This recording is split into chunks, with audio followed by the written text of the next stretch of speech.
Today I'm going to be talking about my trip to rehab, which in my previous video kind of explained why I was going. In this video I'm going to kind of explain, my whole process of what happened to me whenever I was actually there. And so I've never been to rehab before. And so this was a very new experience that I didn't know how to cope with it in a better terms or know exactly what I was going to get myself into. All I know was that they were going to work on me, trying to, obviously rehabilitate my nerves and my muscles to where they could work in a functioning manner to improve the situation for whenever I go home. And so I get there, the new tower, it's attached to the hospital, but it's not part of the hospital functionality, if that makes sense. Like, it's in the same building, but it's not owned by the university hospital. And so whenever I go there, first impression of it was I'm going to be locked in a place where I am not free to, walk around the hospital or even bring my dogs, because in rehab, most of the patients don't really leave their rooms because of the things that are wrong with them, like broken leg, strokes, mental health, and some aspects of that, like, car crashes, messes up with the state of beings and, etc. And so I'm not able to bring my dogs because I'm not allowed to leave. And I'm not able to walk very well, without my walker. And they see that as a fall risk. So while I'm there, I'm not able to have my dogs with me. I'm not able to, be with anybody, socialize outside the hospital like I'm used to. And so I'm basically trapped. So, with me not being able to do things, my freedom being cut away, it's almost like I'm in prison, is what I thought at first. And so being able to my new surroundings, a new room, and the way the room's set up, I'll have a video showing basically, what the room is. It's a room with 2 beds and a curtain that is between each bed for, people to share a room, because of the only, maybe 100 rooms, and to fit everyone in, that's how the room was set up. Each of us had, a bed, a TV, and we shared a bathroom. But with me, since of my cystic fibrosis, I'm supposed to be an isolated patient. And so I was just in a room by myself with an extra bed. Me not being able to hook up my game system like I am in the hospital because of the TVs were so high up and so little that I couldn't really see anything was another limitation to, get away from reality, that I'm not actually in the hospital. I'm actually, playing with friends, get my mind off my situation by playing a game. And that kind of limited to where I am and what I was thinking of being completely isolated from the world. With a new area that I'm in, everyone has to relearn, how to take care of me, because in a rehabilitation, they don't really get a lot of people with cystic fibrosis. And so I'm basically having to teach them exactly what it is and how my meds work, how my treatments are supposed to be done. And so, an RT comes from the hospital to go and assist me, the 4 times a day like I am in the hospital. And what happens is with rehab, their main goal is, again, to work on you with PT, physical therapy, and OT, occupational therapy. And the 2 differences is, PT is more physical, exercising, strengthening your leg, and OT, which is occupational, is more like being able to get around your house, cook, laundry, taking a shower, brushing your teeth, doing your hair, makeup, stuff around the house that normally you'll be able to do. They kind of help assist and reteach, balance and durability and stuff like that. And so with that, they have set schedules because of everyone in the rehabilitation system, they all have to be assisted. They have schedules. And since, me not being able to maintain my own schedule like I'm in the hospital, treatments, and even with that and my medications that I have to take throughout the day clashes with the schedule of the PT and OT. Days to kind of get a system working because of the doctors there and the nurses and just the whole staff there goes by their time and not the hospital's time, and the patient's needs, due to they don't get a lot of medical patients. The occupational therapist and physical therapist start their day at 7 a.m. and they leave at 4 p.m. and each session for everyone is an hour and a half with each physical therapist and occupational therapist. And if you don't do or unable to compete with their schedule, then they completely skip you. And with the issue with that is, say I'm doing a breathing treatment and it takes, say, 15 minutes, and the PT comes at her schedule that she's supposed to see me at, the 15 minutes that was lost will be either taken away or added the next day in order for, for me to get the full experience and the full exercise that I need in order for me to function properly. Clash of just my medicines, the treatments, my physical being versus my medical. And after a few days, it did end up, getting everything situated at a timely manner. What I ended up doing is, instead of me getting up at 11, I had to get up at 10 because the physical therapist agreed to, start coming at, 10:30 and then go out through my day then.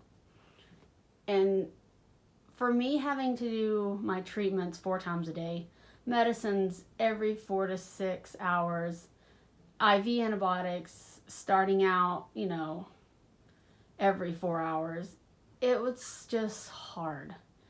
And a person like me that has to have all that done in order for me to live, I need a schedule.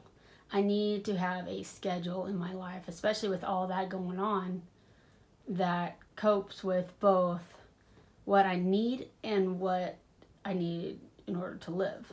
I know I'm kind of going off on a rant there. I would get up at 10 just so I can do a breathing treatment, get all my meds done, my antibiotics, and then by 10:30 the physical therapist will come and get me and we would go and exercise. And then once she's done with me, I'd come back. I'll be able to rest for about an hour, and that's when another antibiotic would be due. And then I'd go to the occupational therapist and go and do what I need to do with her, get myself ready for the day like I would at home, and then, walk. Say we could walk around the rehab center, or we would go out and get, coffee from Starbucks that was down the elevators.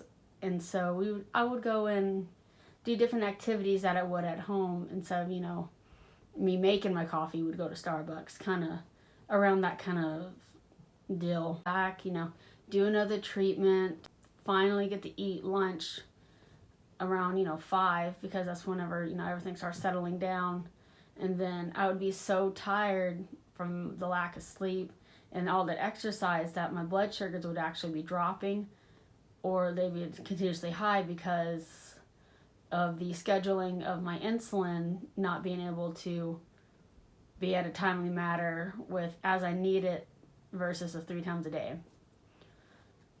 And, eventually things, went smoothly with that, and that's when I would just go to sleep till dinner, or I would have to, stuff like that would happen because of my body not being able to do all that at once, and lack of sleep, and it was just stressful not being able to see family, because they live so far away, because I'm in San Antonio and they live near the Austin area, and visiting hours, no one's able to stay the night.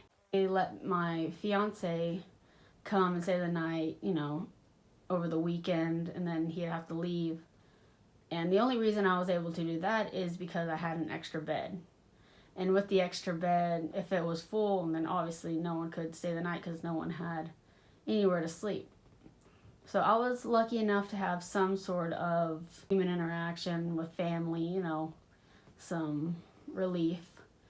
But throughout the whole week after that, then I was all by myself in an isolated area, no freedom, just routine every day. It just got to the point where I was almost breaking down. And I had a lot of panic attacks, and my anxiety got real bad. Just mainly the frustration of things. And I keep saying that because you don't necessarily understand how much you need something until it's taken away from you. Like, you don't know how much you take your body for granted. And with that, and appreciate what you have versus what could be, something so simple as not being able to walk, not being able to balance, not being able to cook or clean or to even take care of yourself. And I'm sorry, I'm still kind of emotional for me to think about all the things that happened to me during that time. So it started to get really good as I started to improve. I transitioned from being in a wheelchair for my first few days, because that's the only way I was able to leave my room with everyone thinking that, I wasn't a fall risk in a wheelchair. So I had to learn how to wheel myself around, which took a lot of arm strength, as I figured out halfway down the stairs, or halfway down to go get some coffee or food. And so I started getting hospital privileges because, I was able to go in a wheelchair to longer distances without being, worried that I was going to fall, hurt myself. I eventually graduated from the wheelchair, balancing more on my walker more independently, sitting up straight, being able to sit down, move my leg. And it was starting to develop strength again. They gradually get me from a walker to a cane. And with the cane, I was able to, pick up stuff or hold stuff with one hand and not have to completely focus on my balance with the walker, which I couldn't, pick up anything. Because I was so dependent on the walker, keeping my balance, keeping my leg to where I can walk, pick it up. And with all that, the cane was the next big step for me. So with the cane, I was able to kind of help strengthen my leg and more balance and endurance, that I could walk longer distances. I could start, going up the stairs gradually. And the way they did with the stairs is a little trick they call the one step, which is basically your strong leg will push yourself up the stairs, and your bad leg would be the one going down. So you have more control on your good leg instead of your bad leg, to prevent you from falling, your knee locking up, and just overall safety. And what I forgot to mention before is they gave me a little AFO boot. And I'll show you a picture right here, kind of what it is. And it's basically to help cord a little bit to where I can do where I could, get the function of walking correctly. Because what it does whenever I had the stroke is my leg will kind of just fall. I'd be able to lift it a little bit, but not to where it could walk normally. It would either get tired, and if it get tired, it would just drag, and I wasn't able to notice it unless I looked at it, because again, it was numb. I didn't have any feeling in it. All I know is I was moving muscle because I was walking. And what the boot does is to keep my toes up, so it would be like a heel toe motion like a normal person would walk. And I'm still currently using the boot because, when I go outside or whenever I go long distances, that my foot and leg would still get tired to the point where it'll start to, droop a little bit. So I would have to wear it, when I go out or when I go, take my dogs out, go downstairs. But, at home where it's flat leveled, I can take off my boot and kind of just walk around freely without it letting my foot be able to, bend and move, because it kind of restricts your foot from doing anything other than, heel toe. So after rehab, I was able to go home strictly on cane and my AFO, and I was able to be more mobile, do things by myself, but was at least able to at least take care of myself, for like showering, getting me something to eat, in the microwave. I can't, still hold something and carry it like a pot of water. It's still hard for me to do. I can't do, big meals, but little, simple, light ones, heat up in the microwave, eat it, or stuff like that, I'm able to do. And what the next big thing is, they say, what is your goals for when you go home? And one of my biggest ones was being able, to play with my dogs, or at least walk my dogs to where I can go and go down the stairs, take them outside, bring them back up. And so I was lucky enough to have one of the therapy dogs to come and see people in the hospital go to rehab, and I was able to walk him and actually practice on walking a dog with my cane. And I can show you little pictures right here of what my experience was. And I will say it is different from walking someone else's dog versus my dogs, because my dogs, they are trained to assist and walk beside you. And this is a therapy dog. And this therapy dog, his name's Ryder. And he's a miniature Australian Shepherd. And his training requires, for someone who wants to pet him, have emotional support, he'll go and, have them pet him, heel. He's meant to, go to people. So as I would be walking with my cane, he would go out in front of me when he sees someone who wanted to pet him, and I had to stop real fast, which would enable my AFO and my knee to kind of lock up. And that was a good practice for me to, to stop real fast. It was a challenge for me versus my dogs, but I also really enjoyed having some, animal reactions with him, and being able to simulate a real life, walking my dogs with my cane that I'm going to be having to go home with, kind of returning to my normal life again. What I wanted was, to drive. However, with that, it's safe for me to put me in a car and test drive to see if, I'm able to drive. So instead, they have this little car simulator, and I'll show you a picture right here. And what it is basically a 3 monitor, for where your middle one is your front of you, and the both monitors to the side is the side mirrors. So down below, where I don't think you could see, I don't think I have a picture of it, is the pedals. Now, as for the, driving aspect of it, I wasn't bad.